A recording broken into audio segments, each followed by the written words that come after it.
Ассалаумағалейкум баршаға, қайырлы күн. Бүгін тағы да бензинді ара оңдау, жөндегенде жасап тұр.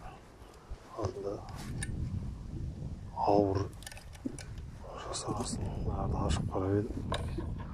Шаңғысының басында мынау вообще айналмай қалды.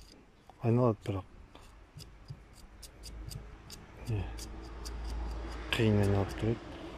Оның ішіне сұйықтық шашып майдап шықтым.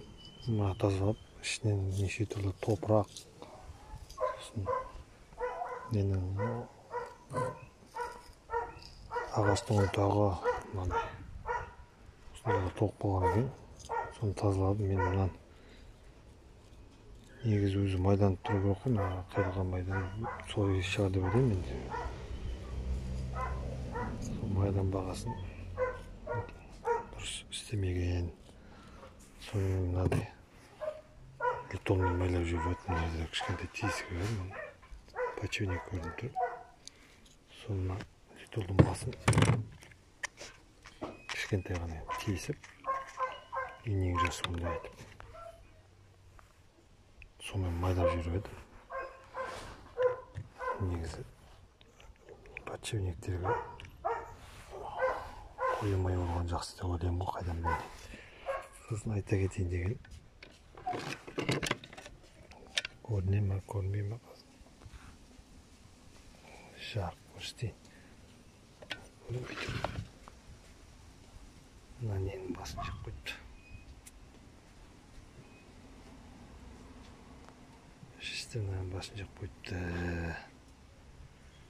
Септің ішкі жағы. Соған енді мен көрініп тұрса, енді мынадай екі шайып алып, мынаған салып жіберсем не болар екен деп жатқан.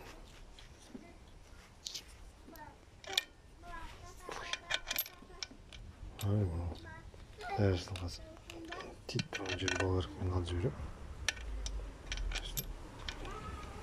Осылай салып жібергім келіп жатыр. Сонда мынадан биіктейді ғой деп. Септі ауыстырдық кімегеше. Бүйтіп өтір, мұны арасы сынып кетіп еді. Оған бізде мынандай не жоқ. Полаптама қара сварканы сорқылап қойды. Ұстап тұр, жақсы. Алюмин деді. Арғаны жоқ болғасын. Енді осындай. Өйстіп атыр. Жақсы.